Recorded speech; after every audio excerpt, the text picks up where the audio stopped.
4-channel sound installation in a, as I understood it, completely dark room. Yes. In the Oscillations exhibition. It's called The Scream, yes. An Analysis of Violence Within the Sonic. Yes. Can you tell us more? What this piece is trying to say, it is an observation of the violent sonics in different geographical spaces.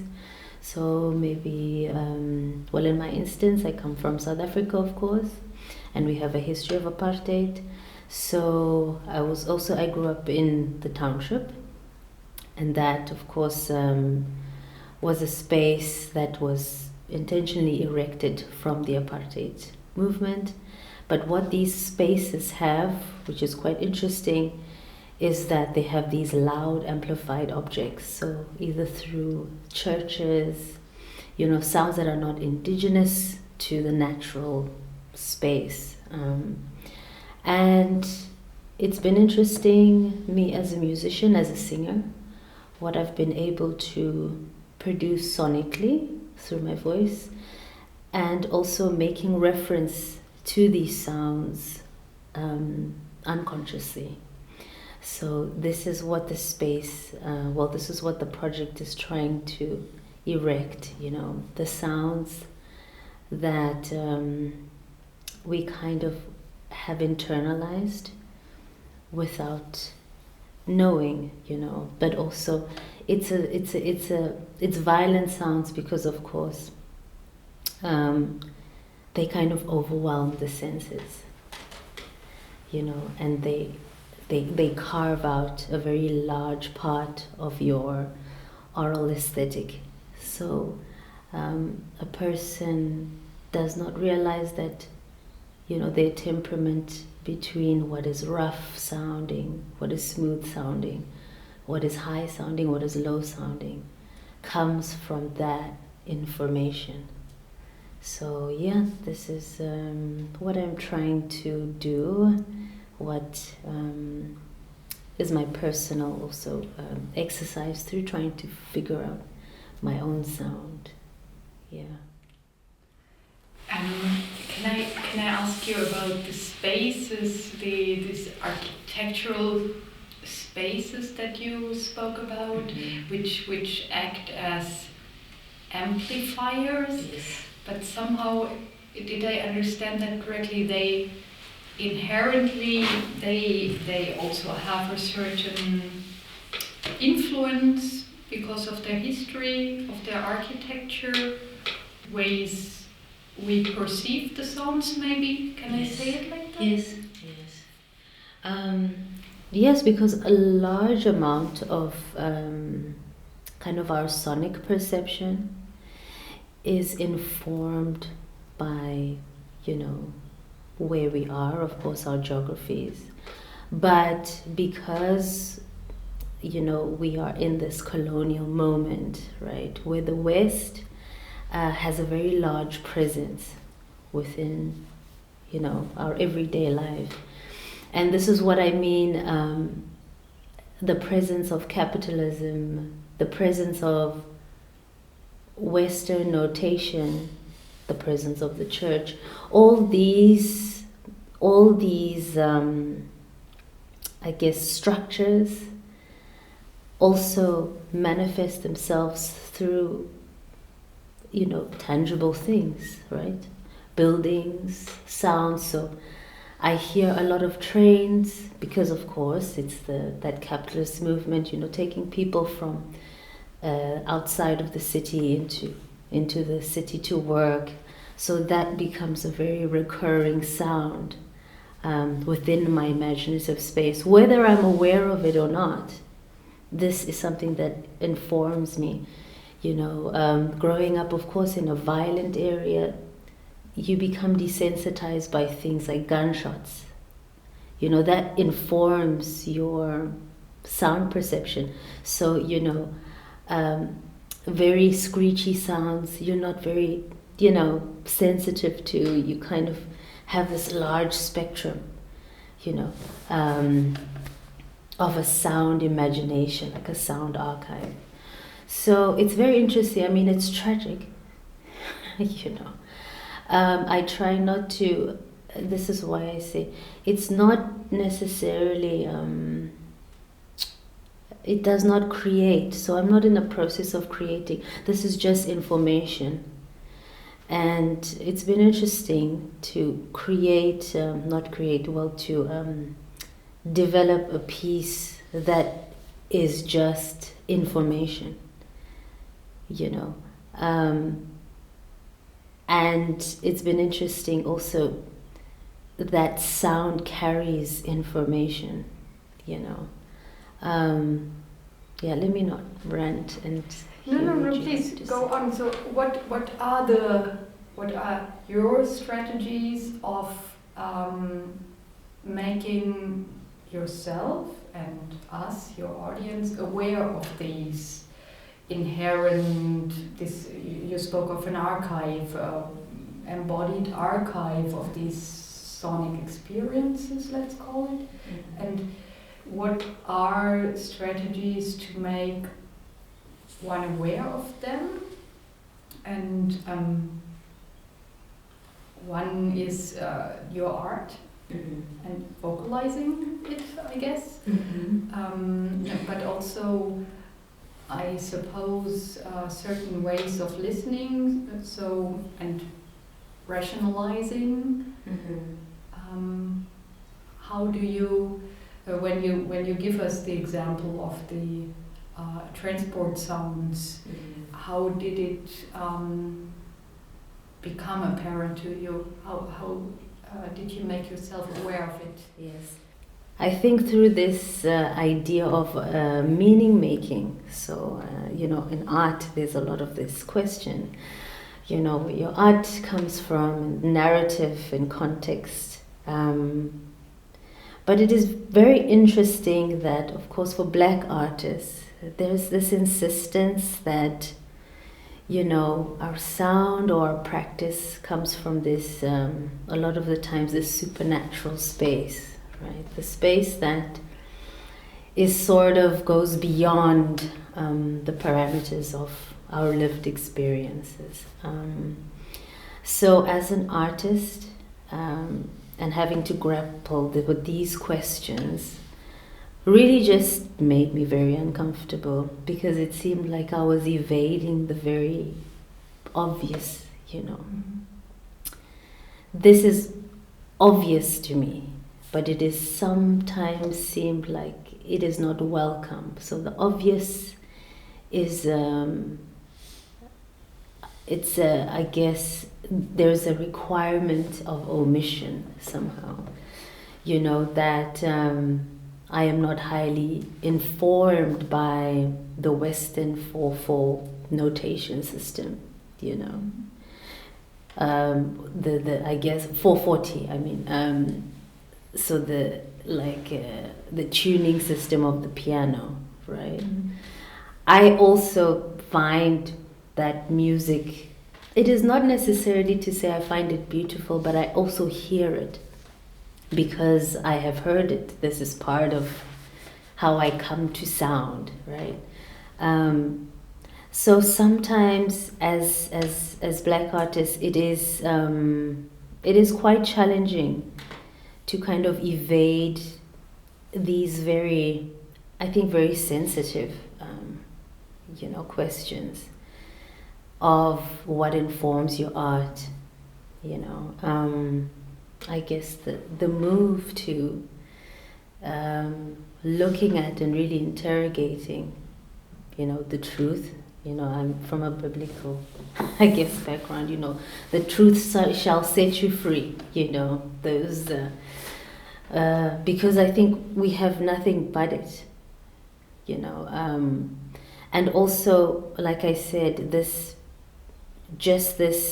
insistence of grappling with the information. So I think that, you know, as we are, I guess, artists and creatives and wanting to make things and bring things into the world, we always want to, I guess, associate ourselves with maybe beautiful things, generative things, things that maybe are trying to be innovative, or a move into a more I guess evolved world, right?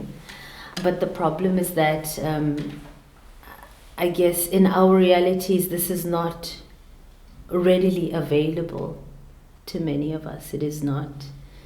It is something that I think we cannot welcome as yet, because we have not yet dealt with what is.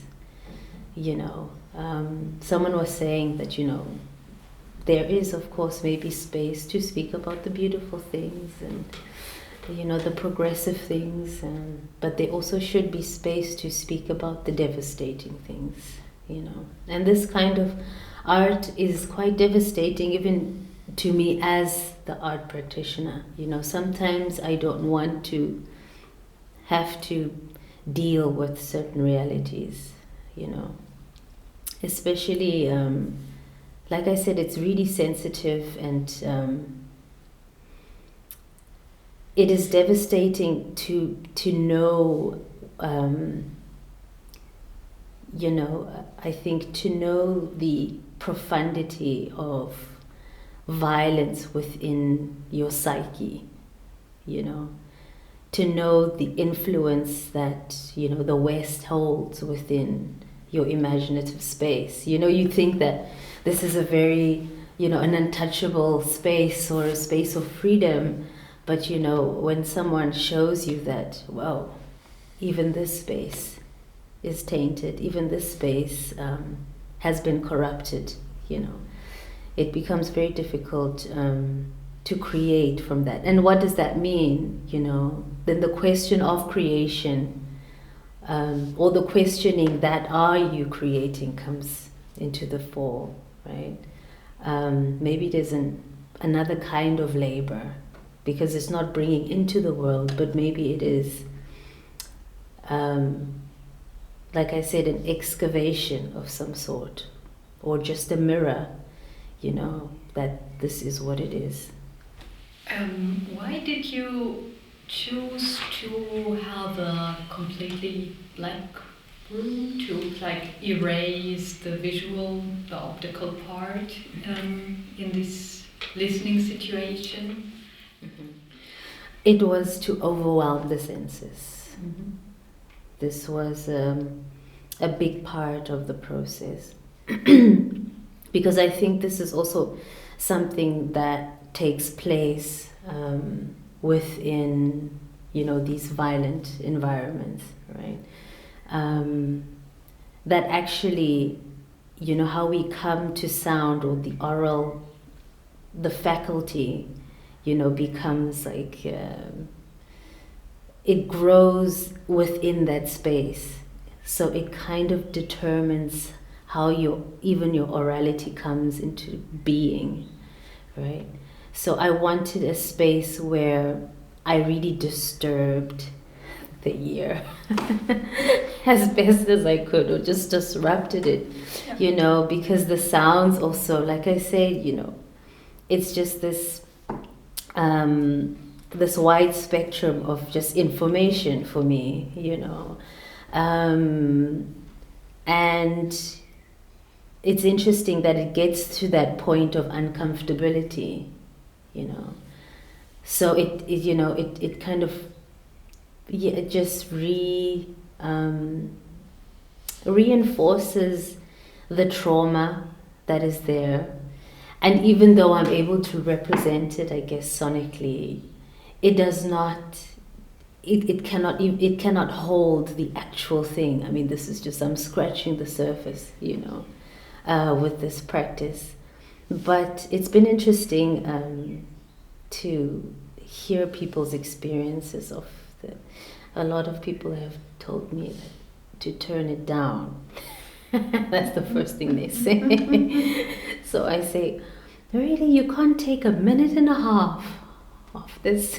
So it's interesting to hear what people think, but like Toni Morrison said, people have to live this thing, and all you have to do is either write about it or make art about it, you know.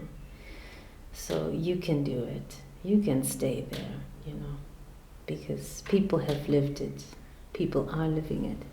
How is it related to the radio work that you did, which has the same title but is much longer? Yes. And as I understood, this installation work is really, like you said, overwhelming. It's too much. It's too loud. It's just very expressive. How do they relate to each other in either how you made them or what you want to convey? Mm-hmm. Well, I mean, the parameters for the radio interview were a bit different. The requirements were a bit different. We had to make a longer piece, but usually with the Scream, I do make about a 7 to 10 minute piece. So the radio piece was actually the more accurate representation, I guess, of the project. This is how the project is. So for the exhibition, what was interesting was that I had to really cut it short. So I had to find innovative ways to create that climax, which of course over 7 to 10 minutes comes a lot more intensely because of the labor that I've had to do from the beginning of the piece and layering, and of course like just pushing my voice to the limit, which is something that I intentionally try to do all the time. But I thought that with the exhibition piece, I could do that in just short spurts, of like a minute and a half. But if I could do that as many as possible, I ended up doing only 4 takes. But then that would then create that intensity that is actually like the climax of the piece, and that which is actually the labor of the Scream of this the sonic piece. So you're now referring to a third rendition of the Scream, which is the 7 minute. Is it a live performance? Yes. Then? Yes. Ah, yeah. Yes. Okay. Yes. So yeah, it's been published before. I did it first with Dumi Mukhorosi. He was playing the drums, and it is again the same labor of layering and voice kind of excavation and all these different textures. So that was about 7 to 10 minute piece, and then of course there was the radio, which was the other one, and then there was the exhibition one. But I say this to say in each rendition, in each iteration of this project or of this of the Scream, it is really just trying to get the voice to its max somehow, for me to get to a point where I can sing no longer, I can screech no higher, or I can go no lower,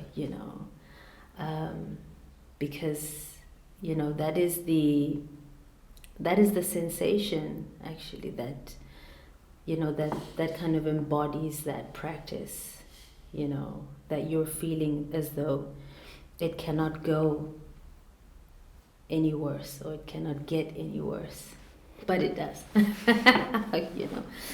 So this is something I try to represent through this labor of sound. Yeah. Yes. No, it's extremely interesting to see the different, or also to hear about the different, as you say, renditions. Like it can be a performance, it can be a radio piece, it can be an installation. What does change? How do you have to adapt it to work in that situation? Let me ask you finally, how did you experience the Oscillation project, which went on over a long time, as I understood it, and your place among all these different installations in the exhibition? I mean, Oscillations has been interesting. Of course, it's a space where, us as artists came together and tried to think of, our